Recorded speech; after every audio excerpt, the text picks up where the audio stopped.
Russia is in serious trouble. Putin's Soviet arsenal has been depleted and the Russian war machine is grinding to a halt.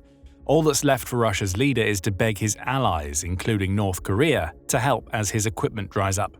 On July 28th, the Kyiv Independent reported on an analysis of Russia's Soviet-era equipment stockpiles that has discovered massive depletion across the board. The study examined the flow of military goods from Russian storage facilities to the front lines, finding that this flow has now fallen to the point where it's reached pre-2022 levels. In other words, Russia is only able to provide its soldiers with the same amount of equipment they had before Russia invaded Ukraine. That's not ideal when those troops are still mired in an active war that's killing thousands of them every month. The analysis comes from the Kyiv School of Economics, or KSE, Institute, and its new report, Disassembling the Russian War Machine, Logistics, Choke Points and Dependencies. According to the KSE Institute, Russia's war machine is growing increasingly less reliant on the country's Soviet-era stockpiles as they become increasingly depleted, forcing Putin to turn to his overseas allies to help the meat grinder he's created in Ukraine churning. The stockpile problems are the main headline of the report. Stockpiles of tanks, armored vehicles, artillery platforms, and other material are shrinking, the KSE Institute says. Deliveries from storage bases fell by over 25% in 2024, with irreversible depletion of equipment. Much of what remains is now shipped directly to the front, bypassing larger repair plants. There are a couple of important points here. First, deliveries of equipment falling by 25% are not indicative of a nation that changed its strategy in 2024. Last year, Russia was still all in on its ground offensive, with Putin believing that the key to taking Ukraine was to overwhelm it with sheer numbers. Now it's clear those numbers were already falling last year. A decline of 25% simply shows us that Russia didn't have enough high-quality military equipment to send to the front lines as it had during the first 2 years of Putin's war. Speaking of equipment quality, that brings us to the second point made in the KSE Institute statement. It says that much of what Russia is shipping to the front lines now is of poor quality and in some cases total disrepair. Putin is so desperate to get equipment to his ailing soldiers that he's ordered refurbishment efforts to be bypassed so that soldiers have something, anything, they can use to attack Ukraine. Of course, that creates problems. Unreliable equipment that's in a poor state of repair could fail at critical moments, leaving Russia's troops vulnerable to Ukrainian counterattacks. Nowhere are Russia's equipment problems more evident than with its tanks. The Kyiv Independent says that Russia has been pulling Soviet-era tanks out of storage almost since the beginning of Putin's invasion. Massive quantities of T-72s and T-80 tanks have arrived on the front lines as Russia discovered that its far more modern T-90 tanks simply weren't enough, neither in power nor in number, to get the job done. Both of those tanks were produced during the 1970s, and they're not even the oldest tanks that Russia has fielded. Reports suggest that Russia has even sent some T-54 tanks to the front lines. Built during the 1940s, those tanks are nearly 80 years old at this point and are practically useless against drones and modern anti-tank rockets that Ukraine has in its arsenal. Again, Putin doesn't care. More is better, no matter how old the equipment may be. Russia's problem now is that it can no longer rely on shipping hundreds of tanks, regardless of age, to the front lines. That fact is emphasized in a July 26th report written by military analyst David Axe for Euromaidan Press. He points out that there has been a growing number of Russian T-72B tanks arriving in Ukraine over the last few months. Growing might lead you to the impression that Russia has plenty of Soviet-era tanks to spare. However, that isn't the case.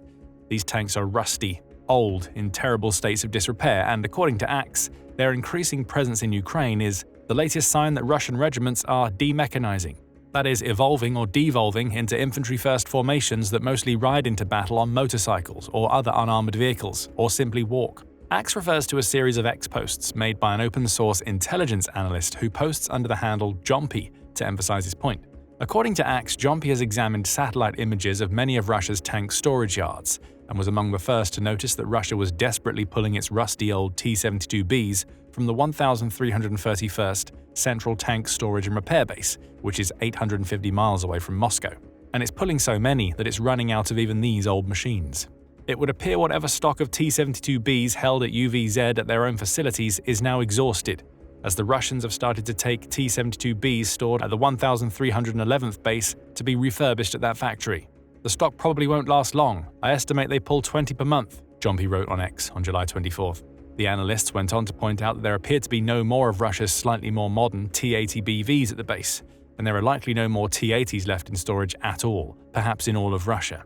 The analyst noted that he would need to access more satellite images of other bases to confirm this theory. Still, assuming that the T-80s have been used up, it would explain why Russia is fielding even older tanks. Fun fact, they're also slowly taking the few T-55s and T-62s stored in the 1311th, which explains weird things like the T-62s spotted at Omsk Transmash's tank yard a few months ago, Jompy said. Again, these are all signs of Putin's desperation. He's running out of equipment to the point where Russia is relying on increasingly ancient tanks to send to Ukraine, and those older tank stockpiles aren't going to last forever. Just as we've seen with the T-80s, and as we're seeing with the T-72s, Russia's even older tanks will be depleted to the point of non-existence sooner rather than later. What's happening with Russia's tanks is just a microcosm of a much larger problem. Putin is running out of everything. And now he's being forced to rely on Russia's overseas allies to keep his war going. North Korea is key among those allies. The KSE Institute says that North Korea has been filling the gap for Russia, at least on the explosives front, throughout much of 2024. Explosive shipments from the Russian ally made up more than 50% of all known explosive shipments to Russia's arsenal in 2024, the institute says. To be clear, that means North Korea is supplying Russia's military with more explosives, such as missile and artillery shells, than Russia itself. The raw numbers certainly seem to suggest that's the case. In April, the Open Source Center said that March 17, 2025 marked the 64th arrival of a Russian-flagged cargo vessel into the North Korean port of Rajin since 2023. That ship was there for the same purpose as its 63 other visits. It was picking up explosives manufactured in North Korea for use by Russia against Ukraine. Analysis of satellite imagery conducted by the center in conjunction with Reuters revealed just how deep the explosive relationship between Russia and North Korea goes. The center says that North Korea has shipped over 15,000 containers to Russia since September 2023, with those containers combining for deliveries of over 4 million artillery shells and rockets. Putin had likely spent billions of dollars to buy these, the Open Source Center says, most of which are arriving in Russia thanks to 4 vessels. These are the Russian-flagged Angara, Lady R, Maria, and Maya 1. The visits of those vessels reached their peak in October 2023 and January 2024, when satellite images revealed 7 visits between the 4 ships to North Korean ports. Though the visits have slowed down in 2025, they're still happening. A single visit was recorded in January, followed by 4 in February and 2 in March. War on the Rocks says that this relationship has led to very good things for North Korea. An economic recovery is on the horizon for the nation thanks to the billions of dollars flowing into the country from Russia's coffers, it says. Russia's desperation has also sparked a revival of North Korea's flagging defense industry. The operational rate of that industry had dropped from 50% in the 1980s to 20% by 1991, War on the Rocks says, with this decline coinciding with the end of the Cold War. Now North Korea's defense industry is booming, and it's all thanks to Putin and his need to keep his soldiers supplied with explosives. Speaking to The Guardian, former coordinator of a United Nations panel of experts that monitored sanctions against North Korea, Hugh Griffiths, says North Korea's contribution has been strategically vital. Without Chairman Kim Jong-un's support, President Vladimir Putin wouldn't really be able to prosecute his war in Ukraine. Russia needs North Korea to shore up its equipment shortfalls. It also needs Iran and China. Iran has been responsible for making its own, albeit smaller, shipments of explosives to Russia via the Caspian Sea, the KSE Institute reports. The National Security Journal adds to this, writing on July 28 that Iran has transferred some 13,000 tons of explosives to Russia, most of which have been traced to supply routes commonly used by Iran in the Caspian Sea. As for China, the KSE Institute highlights just how vital the supposedly neutral country has been to Putin's war effort. China is indispensable, it says. Machinery and components from China now dominate the Russian MIC's imports, with logistics routed through a few large military-affiliated firms and hubs concentrated around Moscow. Reuters backed this claim up, with a report in May claiming that Ukraine has confirmed that Chinese firms have supplied tooling machines, gunpowder, and special chemicals used in the creation of explosives to 20 Russian military manufacturing facilities. What we're seeing here is a pattern. As Russia's Soviet-era stockpiles run dry, Putin is increasingly relying on his overseas partners to keep his military churning. That's a problem for Russia's leader in more ways than one. Immediately, this reliance on others to supply what's supposed to be one of the world's leading military forces humiliates Putin. It was bad enough that Russia was forced to dip so deeply into its Soviet-era supplies to continue its Ukraine invasion. It's even worse that those supplies have now run so low that Russia finds itself in a position where it's sourcing more than half of its explosives from other countries. But beyond this initial humiliation, Putin is also placing himself deeper into the pockets of his allies. North Korea, Iran, and China may be helping Russia right now. However, none are doing so out of the goodness of their hearts.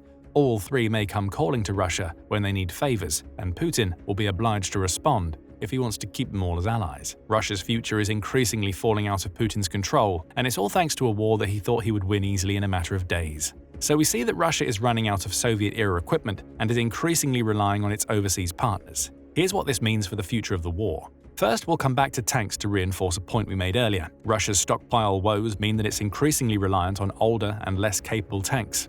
Axe points to the T-72Bs he discusses in his Euromaidan press report, noting that these tanks have the fatal flaw of having their ammunition stowed directly beneath their turrets. One accurate strike by a Ukrainian drone or rocket, and boom, the entire tank goes up in flames. Armor doesn't mean much when it has a flaw that just so happens to be something that Ukraine can easily exploit. Throw ancient optics into the mix, leaving the T-72B crews essentially blind in modern-day battlefield conditions, and you get a tank that clearly isn't fit for purpose. The even older tanks that Russia is fielding suffer the same flaws. No wonder then that Russia's soldiers have grown increasingly distrustful of the armor that Putin is providing to them. On June 13th, United 24 media reported on a strange tradition within the Russian military. Dating back to World War II, this tradition sees Russia's soldiers ride on top of their armored vehicles rather than inside them. That tradition has continued into the Ukraine war, and the reason why is that most Russian soldiers simply don't trust the armor with which they're provided. They know that Russia's tanks and armored vehicles aren't strong enough to protect them against Ukraine's rockets and drones. That's especially the case when these vehicles have fatal flaws like that seen in the T-72B. And when those troops are dealing with armored vehicles such as the BMP-2, which has side and rear armor that Ukraine can penetrate with small arms fire, the distrust only grows. Russia's troops don't see their armor as a protective force. It's little more than a set of wheels from which they need to make quick escapes as soon as Ukraine launches an attack. That distrust is only going to grow as Putin is forced to dig deeper into Russia's Soviet-era stockpiles to supply his soldiers with armor. What those troops were receiving was already bad enough. Now that Putin is willing to pull from the dregs of Russia's already depleted stockpiles, it's only going to get worse. But the weaknesses inherent to Russia's tanks aren't the only problems Putin has to handle. Russia's stockpile shortage is also having an impact on its ground campaign in Ukraine. For much of the war, Putin's strategy has been simple and somewhat effective. Grind away at Ukraine thanks to the advantage that superior numbers provide, eventually wearing down Ukraine's defenses so Russia can take territory. It's a strategy that Putin has brought into 2025 and his attempted summer offensive, which sees him attempting to create a buffer zone in Sumy to protect Russia's border regions, as well as take more territory in Donetsk. Putin's problem is that this offensive is already close to running on empty, and the results are very visible on the battlefield. In reality, the slow rate of territory capture has been a problem for Russia during the last couple of years of Putin's war. The Center for Strategic and International Studies, or CSIS, pointed that out in June, noting that Russia's approach has led to it advancing at a turtle-like rate of about 160 feet per day in key regions like Kharkiv during the war. From January 1, 2024 up to the beginning of June 2025, Russia has only managed to take around 1,930 square miles of Ukrainian territory. CSIS says that this amounts to less than 1% of Ukraine. Given that Russia was believed to control about 20% of Ukraine as of February 2025, this slow rate of advance is grim for Russia's future prospects. If it continues at its current rate of about 1% of territory per year and a half, it would take over a century for Russia's forces to seize Ukraine. That's assuming those forces have the equipment they need, which we now know is a major problem area. Coming back to the summer offensive, these ground campaign issues have made themselves clear as Putin's forces attempt to advance. Ukraine's President Volodymyr Zelensky made that clear in a July Telegram post. We see the enemy's intentions and attempts to advance, and it's important that each of these attempts is being thwarted thanks to the resilience of our units and active defense. The Russian army has fallen far short of its command's expectations for this summer, Zelensky claims.